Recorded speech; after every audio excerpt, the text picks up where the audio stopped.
Alright friends, আজি আমি কথা পাতিম ওয়াৰ স্টেপৰ বিষয়ে লাইক এটো সব পৰে ওয়াৰ আৰু ওয়াৰ স্টেপৰ কি হয় ওয়াৰ স্টেপৰ যিবোৰ ডাঙৰ কপাৰ ওয়াৰ থাকে হেবোৰৰ পৰা মানে যিখিনি ৰ মেটেৰিয়েল খিনি ওলোৱা হয় আৰু ওলাই কেনেকে হয় ইয়াৰ পৰা আমি ফালিম ইয়াক কেনেকে সো এনেকা ফালি দিলে কপাৰ খিনি ওলাই কিন্তু যদি আমি হাতেৰে ইয়াক কৰি দেখিম এটো বহুত লেন্থি প্ৰসেস হ'ব আৰু এটো কাৰণে মেচিন লাগে বাট যেতিয়া 1mm 2mm থেকে যে ডাঙৰ ওয়্যাৰ হয় এবোৰ অলপ ইজি হয় মই এটা পিকচাৰ দিম ডাঙৰ ওয়্যাৰৰ কাৰণে কেনেকুৱা মেচিন ব্যৱহাৰ কৰা হয় ইজি হয় বাট যেতিয়া 1mm ইমান সৰু হয় সো যেতিয়া ইয়াক আমি ফালিম মাজেৰে অলপ অসুবিধা হয় কিয়নো আপুনি কিমান এনেকৈ ইয়াক লৈ কাটি থাকিব আমাক যদি ভিতৰৰ যদি কপাৰটো লাগে আমাক সো ইয়াক এটা উপায় কৰিব লাগিব সো ফাৰ্ষ্ট আমি ডিজাইন কৰিছিলো এটো ফাৰ্ষ্ট ডিজাইন কৰিছিলো এটো আৰু এটা ষ্ট্ৰাইপ লৈছিলো আমি এটো সো ফাৰ্ষ্ট ডিজাইন আছিল যে কপাৰ ষ্ট্ৰাইপটো আমি ইয়াৰ মাজেৰে লৈ যাম আৰু ৰেষ্ট প্লেট আৰু ব্লেডখন আমি এনেকৈ বহাইছিলো লাইক এনেকৈ আৰু এটো আছিল ইয়াতে লাইক এনেকৈ ফ্লা টানিলে সো এটো ফাটিও গৈছে আৰু ই কামত নাহিলে কাৰণ কামত নাহিলে কিয় ইয়াত ষ্টাক হৈ যায় লাগি যায় ইয়াতে সো এদিন আমাৰ এনেকৈ গ'ল সো এটো প্লেন ফেল হ'ল দেন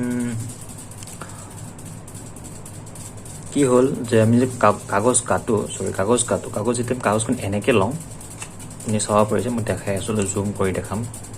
প্ৰব্লেমটো কি হয় ইয়াতে আমি যেতিয়া কাগজখন লাইক যিমান এনেকৈ দিওঁ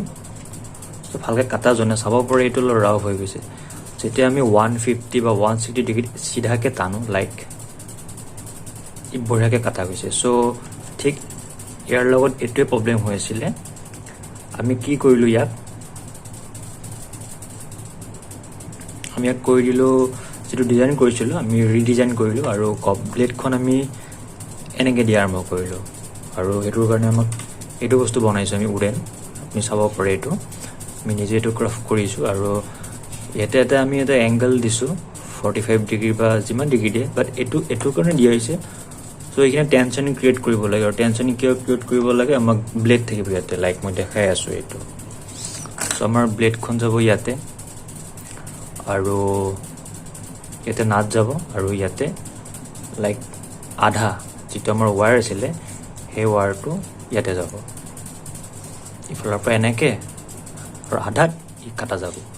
সো এটা টেনশন কৰিব লাগে কাৰণ যদি আমি একটা হেঁচা প্ৰয়োগ নকৰি উল্টা পাল্টা হৈ কাটা যাব সো হেতু এংগল এটু কাৰণে দিয়া হৈছে আৰু ইয়াৰ ওপৰত আৰু এটা ক্লেম যাব লাইক এইটো সেম ইয়াৰ লগত এইটো যাব ইয়াতে লাইক এনেকৈ হৈ গ'ল এটো সো এইটোৰ ভিতৰত এইটো যাব আৰু এফাল টানি দিলে ওয়াৰ স্টেপৰ হৈ গ'ল কাটা সো ইয়াক আমি এতিয়া ফিটিং কৰিম তাৰপিছত আমি ইয়াক ওয়্যাৰটো কাটি আৰু চাম সো মাইণ্ডত এটা বস্তু থাকিলে তাক মাইণ্ডত থাকে 1D সো কৰোঁতে হৈ যায় 3D সো এটা বস্তু ভাবা আৰু কৰা বহুত পাৰ্থক্য আৰু যেতিয়া বস্তু এটা হৈ যায় আৰু ভাল লাগে আৰু বস্তুটো কামত আহিব লগা হ'ব লাগে যদি কামত নাহে দেন এটো বস্তু কাম নাই আৰু মই টেষ্টিং কৰিছো 2 3 বাৰ ভাল work কৰে so every time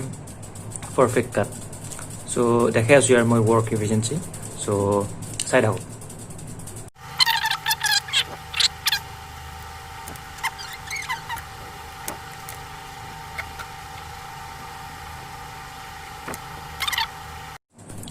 all right আমাৰ বস্তুটো ৰেডি হৈ গ'ল লাইক মই ফিটিং কৰি দিলো ফিটিং কৰি জাস্ট এটো এটা নাট লগাই দিলো আৰু যেটো আমাৰ একটা প্যানেল আছিল সো প্যানেলটো ইয়াতে দিলো আৰু ইয়াতে সোমাই দিলো সো এটো ওয়াৰ স্টেপ ৰেডি হৈ গ'ল জাস্ট ইমান সিম্পল যদি আমি কাটি দিলে কিমান টাইম লাগিলে সো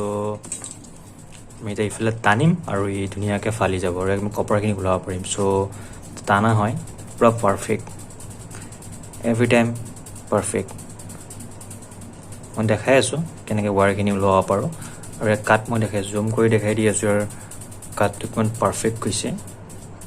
সো ইয়াত দেখা পোৱা নাযায় বাট মই দেখাই দি আছো এইটো চাব পাৰে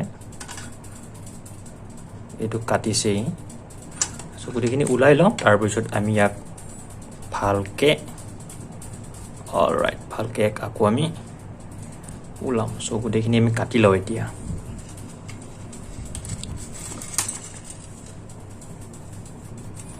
তাৰপিছত কপাৰটো বোলে আপোনাক দেখাই আছোঁ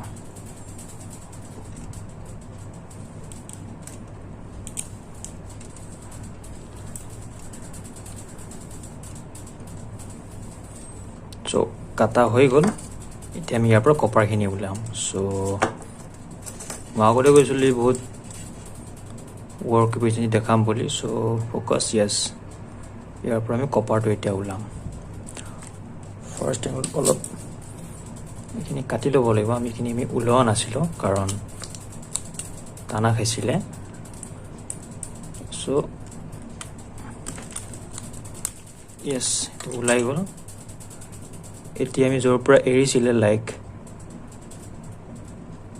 কিমান আৰামত এতিয়া এৰি গ'লি like oh man this is smooth as butter as you can see oh man it's perfect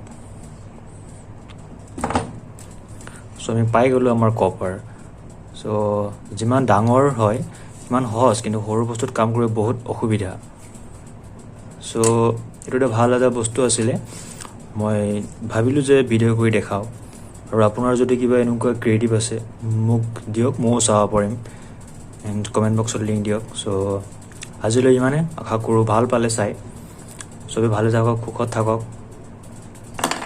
life is creative thanks for ৱাচিং